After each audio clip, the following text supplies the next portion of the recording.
తాకట్లో ఉన్న బంగారాన్ని విడిపించి ఆ రోజున మార్కెట్ ధర కట్టి మిగిలిన డబ్బును మీకు అందిస్తుంది కొమ్మూరి గోల్డ్. ఇంకోటి కూడా సార్, అంటే మళ్ళీ నాన్నగారి ప్రస్తావన వస్తుంది. వారు ఇక్కడుండే నిజాం పరిపాలనలకు గాని, ఇక్కడుండే ధరల వ్యవస్థకి వ్యతిరేకంగా గాని, వెట్టి చాకిరీ వ్యవస్థకి గాని ఎంత పోరాటం చేశారో, 'ఓసే రాములమ్మ' సినిమాలో మీరు రాసిన ప్రతి మాట, ప్రతి పదం, ప్రతి అక్షరం అప్పటి పరిస్థితులను చూపించినాయి. చూస్తే అవును. హ్మ్. అది నాకు ఎందుకో కంటదగ్గనంగా తెలుసు కదా నాకు. నాన్న, అమ్మ ద్వారా తెలుసు కదా. కాబట్టి రాయడానికి నాకు సులభమైందంటున్నా. మా అమ్మ వందల విషయాలు చెప్పింది, వేరే తెలంగాణ విషయాలు. ఎలా చనిపోయినారు, ఎలా బలి అయినారు, ఎట్లా సజీవ దహనం చేసినారు, ఎన్ని బాధలు పెట్టినారు, ఆడవాళ్ళని ఎలా ఇబ్బంది పెట్టినారు, ఒంగోబెట్టి ఎలా రాళ్ళు పెట్టినారు, లక్ష విషయాలు చెప్పేది కదా మా అమ్మ, మా నాన్న. వాళ్ళ చర్చలు ఇవన్నీ నాకు తెలియకుండానే నాకు నాకు వెన్ను పూసలో నిలిచిపోయింది. అది పెన్నులోకి వచ్చింది. మీకు ఈ మాట ఎవరన్నా ఇదివరకు చెప్పారో లేదో నాకు తెలియదు కానీ, 'ఓసే రాములమ్మ' సినిమా మీకోసం ఎదురు చూసినట్టుంది. అంతే కదా. ఎందుకంటే చరిత్ర ఆయన కొడుకు తప్పించి ఇంకెవరు రాయాలి దాన్ని? రాస్తే ఆయన రాయాలి, లేదా ఆయన కొడుకు రాయాలి. అంతే కదా.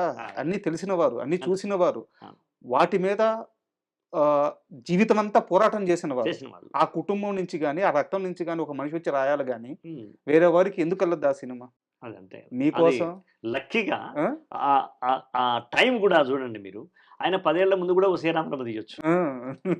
నేను వచ్చినాక 10 ఏళ్ల తర్వాత తీయొచ్చు. అప్పుడే తీసినాడంటే నేచర్ మీట్స్ నేచర్ మమ్మల్ని కలిపినట్టుగా భావిస్తాను నేను.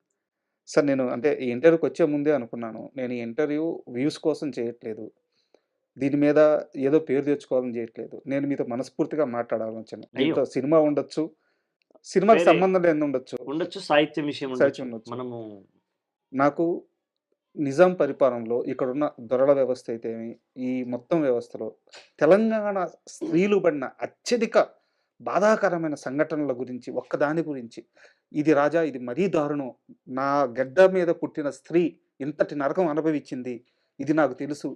భర్తలను కట్టేసి, భర్తలను మధ్యలో కట్టేసి బతుకమ్మలాగా పెట్టి, కోళ్ళగుంజి అంటాం మేము, కాళ్ళు చేతులు దగ్గరికి వచ్చేటట్టుగా కట్టేసి వాళ్ళని మధ్యలో పెట్టి భార్యలను నగ్నంగా పాటలు పాడించడం అనేది, ఆడించడం అనేది చాలా దుర్మార్గం కదా రాజా. చాలా దుర్మార్గం కదా.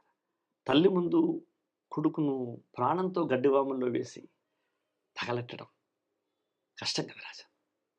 ఎన్ని కష్టాలు. తోలు తిరగలు తీయమంటారు, చర్మాన్ని ఒలిచేసి పుట్టల మీద, చీమల పుట్టల మీద, చెదల పుట్టల మీద పడేయడం, ఇవన్నీ వినడానికే మనకు కష్టంగా ఉంది రాజా. ఆ రోజులలో ఎంత దారుణమైన విషయం అది. నేను అది రాచరిక పాలనలో జరిగినటువంటి దొరలు చేసిన, జాగీర్దారులు జమీందారులు చేసినటువంటి దోపిడీ, దౌర్జన్యం, రజాకారులు వాళ్ళకు తోడు కావడం, ఇది నాకు కళ్ళెదుట జరిగిన మా అమ్మ నాన్న చెప్పినంత అంతకన్నా సత్యమే ఉంటుంది నాకు. నాకన్నా ఇంకా తెలిసిన వాళ్ళు ఎవరు ఉంటారు? తెలిసిన వాళ్ళు ఉంటారు, చెప్తున్నా. నేను అడగడానికి ప్రధాన కారణం కూడా అదే కదా. కాబట్టి మా నాన్న పాటలు రాసినాడు, బుర్రకథ రూపంలో, వగ్గు కథ రూపంలో, గొలసొద్దు రూపంలో, లత్తూరు సమావేశంలో, సాధు వేషాలలో, జానపద ప్రక్రియలన్నీ తీసుకుని ఆయన మొట్టమొదటిసారి రాజకీయ నేపథ్యాన్ని, ప్రజల పోరాటాన్ని అందులో కలిపి చేసిన వాళ్ళల్లో ఇది ఫస్ట్ పర్సన్ మా నాన్ననే ప్రయోగం చేసిండు. గద్దరు వేసుకునే గోచి, గొంగడి, గొడ్డలి అదంతా కూడా నాన్న ప్రవేశపెట్టిన క్యాస్ట్యూమ్స్ అవి. నాన్న మొదలు పెట్టినాడు. అది ఒగ్గు కథ లోపల నాన్న మొదలు పెట్టినాడు. అదే సార్, నేను వేరే సినీ రచయిత దగ్గరికి వెళ్ళి ఈ పరిస్థితుల గురించి అడగలేను. అంటే పిల్లలు వాళ్ళు తెలియజేసే అవకాశం లేదు, వాళ్ళ నేపథ్యం వేరు. సో నేను శ్రీవేంద్ర సీతారామ శాస్త్రి గారి దగ్గర పోయి మీరు ఈ విషయం ఎలా అడగలరు? మీరు ఇందాక చెప్పిన 3-4 సంఘటనలు జస్ట్ వింటేనే కళ్ళల్లో నీళ్లు తిరిగినాయి. ఈ జాతి ఎలా తట్టుకుందో, ఈ గడ్డ ఎలా తట్టుకుందో. కాబట్టి నా నేపథ్యం వేరు. మిగతా కవులు, సినిమా కవులు కావచ్చు, కవులు వాళ్ళు పెద్దవాళ్ళు, వాళ్ళు గౌరవనీయులు, వాళ్ళు పూజనీయులు, వాళ్ళు అది ఆరుద్ర గారు కావచ్చు, తమ్ముడు అనంత శ్రీరామ్ కావచ్చు. ఉమ్, ఎవరైనా వాళ్ళు వాళ్ళు గౌరవనీయులే. కానీ నాకున్న నేపథ్యం వేరు, వాళ్ళకున్న సార్ నేపథ్యం వేరు. సార్ నేను నా గూటి పాట పాడతాను గానీ, ఇంకో గూటి పాట పెడతా.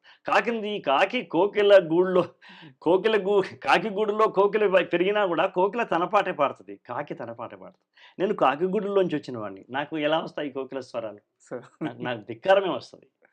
ఈ మొత్తం ప్రయాణంలో శ్రీహరి గారు ఎప్పుడు పరిచయం అయ్యారు?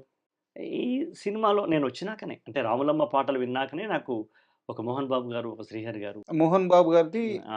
ప్రశ్న ఉంది, ఆ! అడుగుతాను.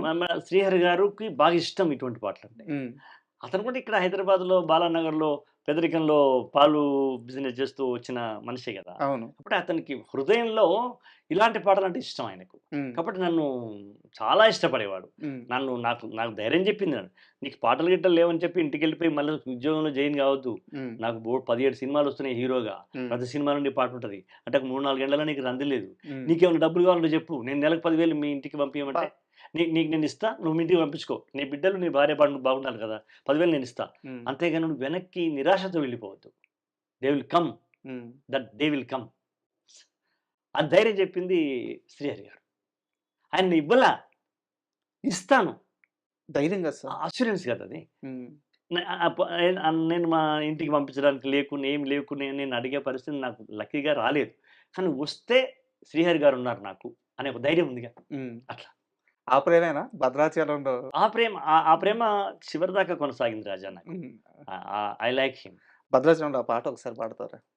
ఒకటే జననం ఒకటే మరణం ఒకటే గమనం ఒకటే గమ్యం గెలుపు పొందే వరకు అలుపు లేదు మనకు బ్రతుకు అంటే గెలుపు గెలుపు కొరకే బ్రతుకు కష్టాలు రాని కన్నీళ్లు రాని ఎదురేది రాని ఏమైనా కానీ ఆగిపోవద్దు ఓడిపోవద్దు నిద్రానికొద్దు నింగి నికద్దు ఒకటే జననం. ఇది నాకు నేను రాసుకున్న పాట. లక్కీగా ఆ సిట్యుయేషన్‌కు అతికిచ్చిన. ముందే రాసుకోన్నారు ఇది? ఈ పల్లవి నేను ముందు నా మనసులో ఉంది. ఎందుకంటే నేను పొందిన అవమానాలలో ఓకే. వెనక్కి వెళ్ళొద్దు అని నన్ను నేను జనరేట్ చేసుకోవడం కోసం అనుకున్న పల్లవి. ఉమ్, ఊహల పల్లకిలో అలా ఉందది. ఉమ్. ఈ సిట్యుయేషన్ చెప్పినప్పుడు అది కుదిరింది. సార్